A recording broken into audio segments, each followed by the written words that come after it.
Agora 12:01, o Jornal Anhanguera está chegando para te deixar bem informado de tudo que acontece aqui na região do entorno de Brasília. E hoje você vai ver que uma jovem foi vítima de estupro coletivo. Ela foi rendida numa parada de ônibus em Novo Gama. A família da vítima reclama do jeito que foi tratada na delegacia. Tinha a pele do estrupado na asinha dela, ela mostrando para os polícias tipo, ignoram, falando que não era prova, porque senão ia levar ela para mesmo. Mais detalhes sobre esse caso eu te conto daqui a pouco. Confira agora outros destaques desta terça-feira. Bandidos roubam carro e produtos de vendedor em Lusiânia. Polícia Civil espera a transferência de bispo evangélico preso em Santa Catarina. Sobe o número de mortes por H1N1 em Goiás. Moradores cobram rede de esgoto no Parque Marajó, em Valparaíso. E amigos fazem campanha para doação de sangue para jovem com leucemia. É agora no Jornal Anhanguera, primeira edição.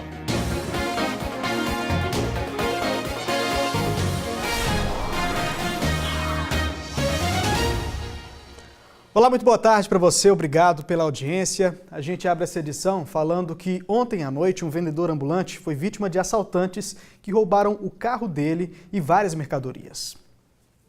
O crime foi no Parque Estrela d'Alva 5. Segundo a polícia, 3 homens armados renderam um vendedor ambulante e levaram o veículo e todas as mercadorias dele. Eram produtos de beleza, objetos de cozinha, roupas de cama e até alimentos. O dono do veículo e das mercadorias não quis gravar a entrevista, mas disse que estava atendendo uma cliente quando sofreu o assalto. Ele só ligou para a polícia porque conseguiu esconder o celular no mato. O vendedor contou também que ele e a cliente não sofreram nenhuma agressão e que os policiais chegaram ao local minutos depois e conseguiram identificar os bandidos através do rastreador do veículo e recuperar os produtos. Os assaltantes estavam numa casa no setor de chácaras americanos, mas conseguiram fugir depois de uma troca de tiros com a polícia. Até o momento, ninguém foi preso. A polícia acredita que em 10 dias deve ser trazido para Goiás o bispo evangélico preso em Santa Catarina. Ele é suspeito de abuso sexual contra uma adolescente de 13 anos. O crime teria acontecido no mês de fevereiro em Cristalina. Marcones dos Santos Pereira, de 44 anos, foi preso em Santa Catarina enquanto participava de um evento da igreja.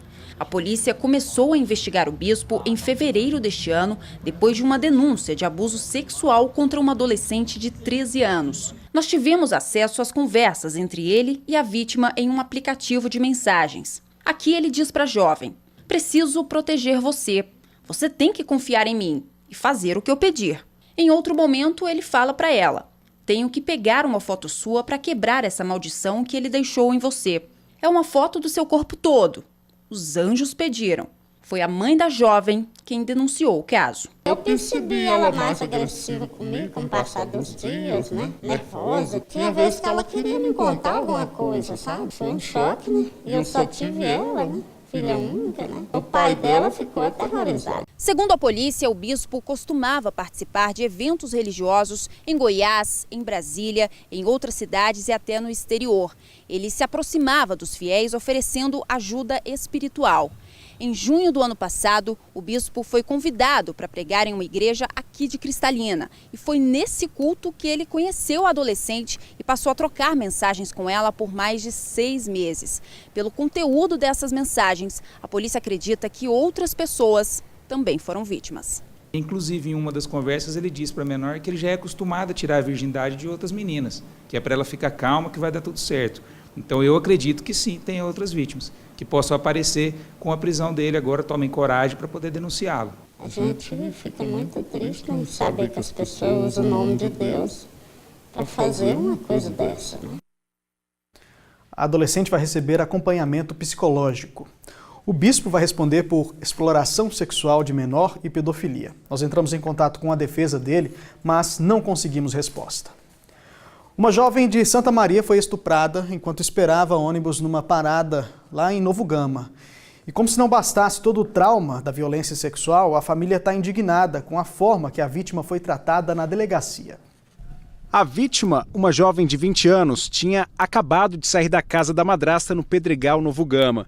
Foi nessa região que o estupro aconteceu. Eram 7 da noite de domingo. Ela estava indo para casa em Santa Maria e veio pegar o ônibus na parada 15 do Pedregal. Como estava demorando, foi para 14, que fica a poucos metros de distância. Nesse trajeto, a jovem contou à polícia que foi rendida por 2 homens. Eles roubaram o celular dela e fugiram.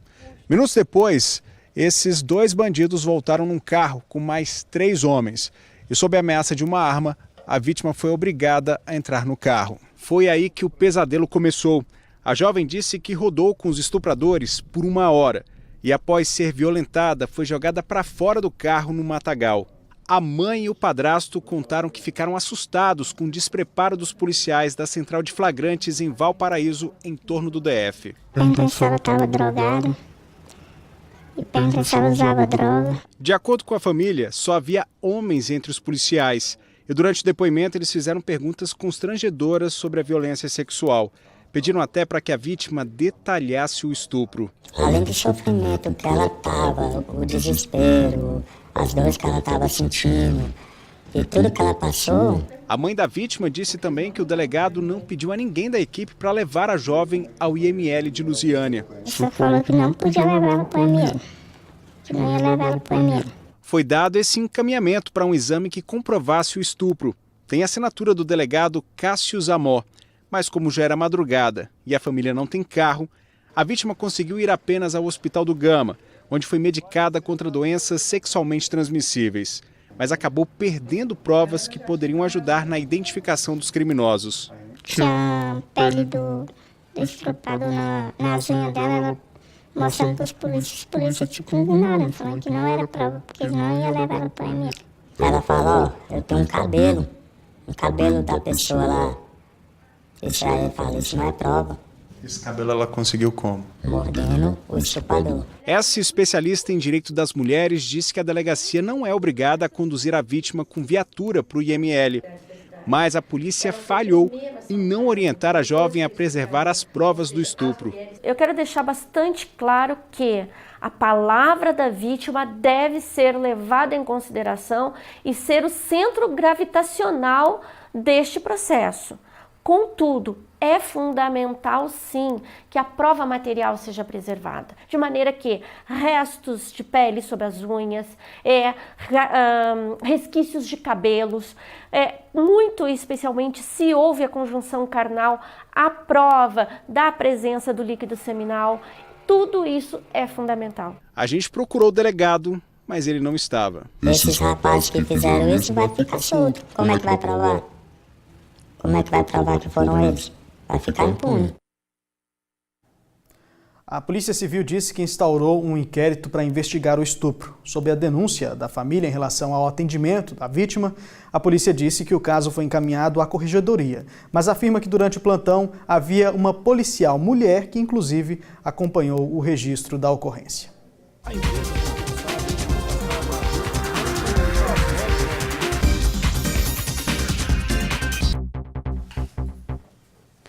Hora da sua participação aqui no J1. Moradores do Parque Marajó reclamam do mau cheiro provocado pelas fossas. Eles moram pertinho de uma estação de tratamento de esgoto que foi inaugurada há menos de um mês. Só que as casas não são atendidas pela rede. Faz 2 anos que a Eliane tenta se acostumar com o mau cheiro que invade a casa dela todos os dias. O fedor vem da fossa, que fica bem em frente. Um problema que não tem como ser resolvido enquanto a rede de esgoto não chegar ao bairro. Como é que faz para almoçar, para lanchar? Tem que ser de porta fechada, porque fica difícil. É mosca demais, acho que é do mau cheiro também, né? Então é complicado para a gente. A Joyce mora no andar de cima e está no mesmo dilema. É básico. A gente não está pedindo nada, né? A gente só quer o que a gente paga, quer os impostos e que eles venham fazer a obrigação deles. O condomínio que a Eliane e a Joyce moram fica no Parque Marajó, bairro que está na lista para ser atendido pela estação de tratamento de esgoto inaugurada no mês passado, no Jardim Ipês. Com a nova ET, a promessa é que o sistema de esgotamento sanitário seja ampliado para mais 3.000 famílias no município. Só que ninguém sabe quando isso vai acontecer. Não estamos sabendo de jeito nenhum que foi inaugurada. Inclusive eu achei que era o tratamento de água ali, né? Mas aí como vocês estão falando que foi inaugurado de esgoto, estou sabendo agora pela equipe de vocês. Valparaíso possui hoje quase 160 mil habitantes e, segundo dados da Saneago, apenas 46% das pessoas têm acesso ao serviço de tratamento de esgoto. Ou seja, mais da metade da população ainda precisa utilizar fossas em casa. Antes de se mudar para o Marajó, Ana Lúcia morou no setor de Chácaras Anhanguera. Ela conta que por lá o problema era o mesmo, também faltava saneamento básico. É uma coisa que já teria, né, antes de ter começado o bairro. Só que eles não veem assim, né? Primeiro tem que botar o povo para depois ir atrás disso, né? Aí fica difícil para todo mundo. O nome disso aí é falta de planejamento, né? Nós procuramos a Saneago e, por nota, a empresa confirmou que a nova estação de tratamento de esgoto vai atender o Parque Marajó, mas que essa região do condomínio não está dentro da área de abrangência. A empresa disse ainda que existe um projeto para expandir o sistema com a construção de uma outra estação de tratamento. O projeto ainda está em fase de captação de recursos e não tem data para as obras começarem. A gente lembra sempre que participar do Jornal Anhanguera é muito fácil. Você pode mandar a sua sugestão de reportagem pelo nosso aplicativo QVT, que você baixa de graça aí no seu aparelho celular, ou pelo e-mail, que é o jornalismo.lusiania@tvanhanguera.com.br. Tem também o telefone da nossa produção, 3622-1600. Todos esses canais de comunicação estão abertos para receber a sua sugestão de reportagem. E veja a seguir, preocupação com a gripe H1N1. Foi registrado o primeiro caso no DF. E em Goiás sobe para 9 o número de mortes pela doença. A vacinação pode ser antecipada no estado. E ainda, moradores do setor de Chácaras Anhanguera B sofrem com a falta de infraestrutura no bairro. Alagamentos, buracos e muito lixo. Agora, 12h13, o Jornal Anhanguera volta já.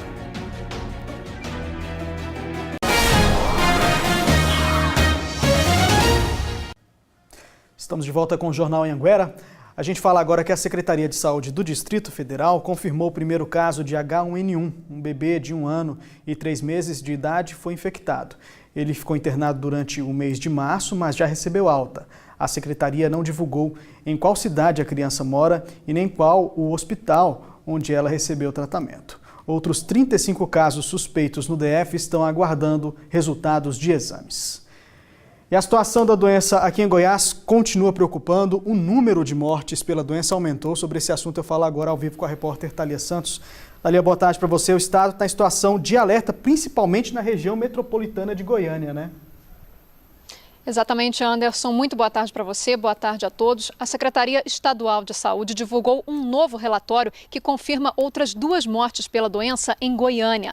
Ao todo já são 8 mortes em todo o estado, metade na capital. Outros 63 casos também já foram registrados. A campanha de vacinação estava prevista para começar no dia 23, mas deve ser adiantada aqui no estado de Goiás. Em um vídeo divulgado ontem, o ministro da Saúde, Gilberto Ock, afirmou que as doses da vacina chegam aqui ao estado ainda esta semana.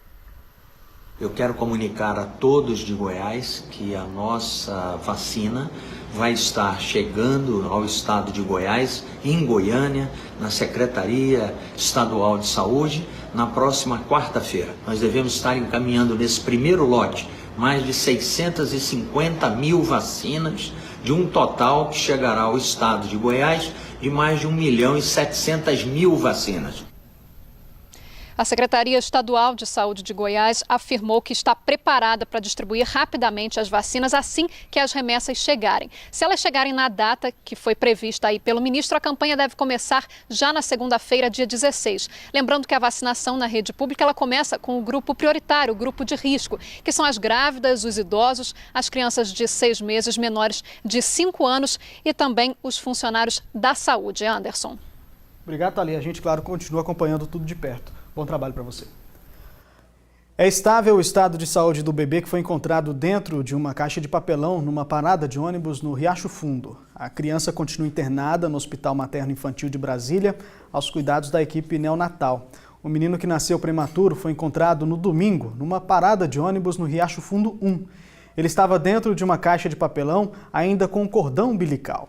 Segundo a Secretaria de Saúde, o menino está sendo chamado de Lucas Guerreiro. A gente, claro, fica na torcida pela recuperação do Lucas. A gente abre espaço agora para os moradores do setor de Chácaras Anhanguera B. Toda vez que chove, as ruas ficam alagadas. No mês passado, até um carro foi arrastado pela enxurrada. Eles cobram infraestrutura para o bairro e pelo menos uma medida paliativa para amenizar o problema. A pressa por aqui é inimiga de quem tem carro. São tantos buracos que quem arrisca quase sempre fica no prejuízo. Não dá certo. E os moradores contam que a situação fica ainda pior quando chove. A água que desce nessa rua aqui, que ela é principal, ela desce lá de cima do Céu Azul com muita força. Se brincar, pode até arrastar pessoas aqui. No mês passado, a força da enxurrada arrastou um carro que estava estacionado. O prejuízo foi grande. Eita, meu Deus! Meu carro destruiu. Aí tá na oficina até agora, nada. Como o trator passou, eles abalaram, né? O pé de piqui, e aquele pé de piqui caiu e foi o que ajudou a trazer o meu carro. Sem galeria pluvial, a enxurrada chega a invadir as casas. Entrou no quintal, né? Foi pra dentro também. Fica difícil até para sair de casa. Você falou que leva as crianças na escola e quando chove? Quando chove, às vezes fica sem ir, ou então tem que pedir alguém para poder levar com um carro, para poder passar. E olha, a situação aqui da Rua Tupi, no Parque Anhanguera B, realmente está muito complicada. Principalmente aqui onde acaba o asfalto, praticamente intransitável. Além dos buracos, tem muito lixo e entulho. O Aldo mora aqui há mais de 5 anos e conta que até agora as soluções para o bairro só ficaram nas promessas. Fala que vai fazer e nunca que arruma. E a gente vai ficando no prejuízo. Porque muitas vezes pode quebrar carro, alguma coisa, pode estar precisando sair com alguém doente e a rua está intransitável. Morador sempre no prejuízo, né? Por nota, a Prefeitura de Valparaíso informou que as equipes estão fazendo serviços paliativos para diminuir os transtornos causados pela chuva. Disse ainda que existe um projeto que já foi aprovado para realizar melhorias lá no bairro e que a Prefeitura está aguardando a liberação de verba do governo federal para começar as obras. O período chuvoso está acabando, a gente espera que esses projetos saiam do papel e que no ano que vem esses moradores não voltem a enfrentar essa mesma situação que todos os anos a gente mostra aqui no Jornal Anhanguera. Você vai ver agora uma iniciativa muito bacana que começou nas redes sociais. O pessoal aqui da região se reuniu para doar sangue e ajudar um jovem de Valparaíso que tem leucemia. A ideia deu tão certo que até um ônibus foi fretado para levar os doadores para o Hemocentro de Brasília. Hoje de manhã eu acompanhei essa turma. A vontade de ajudar o próximo fez com que essas pessoas se unissem por uma causa em comum, doar sangue. A ideia foi da Marilza. Ela ficou sabendo da história do Lucas, que tem 15 anos, mora em Valparaíso e está internado em Brasília desde o começo do ano. Ele tem leucemia e precisa com urgência de sangue. Nós sensibilizou com a história dele porque muitas pessoas necessitam de sangue. Eu perdi um filho há 1 ano e 5 meses que tomou 3 bolsas de sangue. Então eu vi que através disso aí eu poderia estar ajudando outras pessoas também. Quando o meu filho precisou, a gente teve o apoio, teve o sangue para poder passar para ele. Então assim, essa caravana leva o nome, fazer o bem sem olhar a quem, porque não conhecemos o Lucas, vamos conhecer hoje, depois da doação de sangue, estarei lá no Hospital da Criança conhecer ele. E foi através das redes sociais que eles tiveram a ideia de fazer uma caravana para doar sangue para o Lucas, que está em Brasília. A ideia deu tão certo que pelo menos 50 pessoas devem embarcar no ônibus para ir até o Distrito Federal. É uma coisa que não custa nada para a gente, né? A gente está indo lá fazer uma caridade, está doando. É a primeira vez que eu vou doar e, assim, acho um gesto muito bonito das pessoas. A publicação feita em uma rede social teve mais de 180 compartilhamentos. Muita gente se sensibilizou com a história do garoto. Pouco a pouco, o ônibus foi enchendo e a expectativa se concretizou. O desejo agora é de ajudar não só o Lucas, mas também as outras pessoas que estejam precisando de sangue. Uma ideia simples que faz a diferença na vida de quem precisa. Eu me emocionei muito, daí eu propus ajudar e arrumei umas pessoas também para ir. Tá indo feliz? Com certeza. Bacana, né? Se você também quiser ajudar não só o Lucas, mas a qualquer pessoa que precise de sangue, o endereço do Hemocentro de Brasília é esse que vai aparecer na sua tela. Olha, fica lá no setor médico hospitalar norte, quadra 3, conjunto A, bloco 3, asa norte. A gente lembra que quem for doar tem que pesar mais que 50 quilos, ter entre 16 e 69 anos e não estar fazendo uso de nenhum medicamento. E estão abertas as inscrições para o primeiro workshop e mostra de dança de Valparaíso. O evento é gratuito e a gente vai dar uma olhada aqui no telão nos detalhes. Olha só, apresentações e aulões de balé, jazz, dança contemporânea, break, dance, forró, samba e charme. As inscrições começaram no dia 9, mas dá tempo de você correr lá e fazer ainda, até o dia 20 de abril. As inscrições podem ser feitas na sede da Secretaria de Cultura, que fica na Rua 24, lá em Valparaíso 1, ou no Céu das Artes, que fica na etapa C. A produção de algodão em Goiás caiu bastante nos últimos 5 anos, mas o produtor está voltando a apostar na cultura. A área de plantio no estado aumentou quase 25%. Goiás ocupa a 3ª colocação em produção de algodão no país. Os dados são da Conab, a Companhia Nacional de Abastecimento. O estado perde apenas para o Mato Grosso e Bahia. Com custos de produção elevados, nos últimos 5 anos, a área plantada reduziu quase 42% no estado. O algodão, em relação à soja, o custo de produção é bem maior. Em um certo momento, o preço do algodão começou a cair, né, no mercado, tanto no mercado interno como no mercado externo, e o produtor começou a sair da cultura, né, e foi para a soja. Mesmo após safras com números negativos, agora os produtores voltaram a investir. Um levantamento da Conab aponta um crescimento na área plantada de algodão aqui no estado. A expectativa é de um aumento de 25% nessa safra em relação à safra anterior. Isso representa 33 mil hectares em Goiás e a produção pode alcançar mais de 53 mil toneladas. Nesta fazenda em Lusiânia, a previsão é colher em julho o algodão plantado em dezembro. Aqui, 8 mil hectares cultivados e a produtividade será em torno de 400 arrobas por hectare. É uma cultura que você precisa conhecer muito, mas no momento que você está engajado e está fazendo ela bem feita, você colhe frutos muito fácil do algodão. Marcelo pretende fazer este ano, de maneira experimental, o plantio de 1.500 hectares na segunda safra em uma área de pivô. A gente está acreditando muito no algodão segunda safra, a gente vê que o algodão está produzindo bem, está dando qualidade e é uma forma de tu tirar mais rentabilidade da tua área física por hectare. E ainda falando em agronegócio, está acontecendo em Rio Verde, no sudoeste do estado, a Tecnoshow. Na feira estão sendo apresentadas novas tecnologias para o campo. Entre as novidades estão sementes que passaram por transformações genéticas para criar uma resistência contra doenças. Esta plantação de milho não é daquelas convencionais, não. A semente desta mini lavoura promete ser mais tolerante a uma doença chamada cigarrinha, que causa o avermelhamento da plantação, o enfesamento. Esta doença prejudicou vários produtores rurais na safrinha 2017 e agora as sementes prometem mais produtividade. Ela produziria em uma safrinha cerca de 120 sacas por hectare. Agora, com essa tecnologia e um bom manejo do agricultor, a promessa é de chegar a 160, 170 sacas. E esse é um milho que vem para diferenciar o mercado, pois ele tem uma capacidade produtiva de até uns 20% a mais do que hoje está no mercado, exatamente por ele agregar essa tolerância ao enfesamento. Bom, a diferença desse milho aqui que nós estamos falando para os demais é que o como aqui, como é chamado, o pé do milho, ó, a gente entorta e ele não cai. Significa que se der uma ventania ou uma chuva forte, ele vai permanecer intacto. Agora eu vou chamar aqui o nosso amigo para me ajudar a tirar essa espiga aqui. Também tem diferença.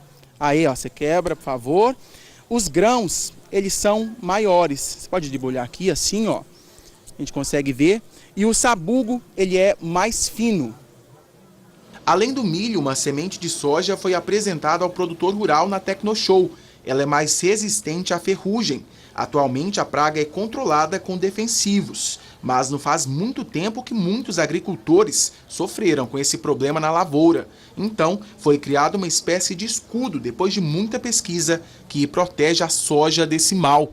Não é imunidade, é apenas uma resistência, né? Você consegue uma flexibilidade maior, talvez até economizando uma aplicação, mas principalmente naquele momento que começa a chover, que está difícil entrar na lavoura ou que não está no momento correto, você ainda não está com o defensivo na mão e você já começa a ter os relatos de que a ferrugem começou a ocorrer em outras lavouras. No caso dessa lavoura você tem um pouco mais de tranquilidade. Pausa rápida para o intervalo comercial, 12h30, o Jornal Anhanguera volta já.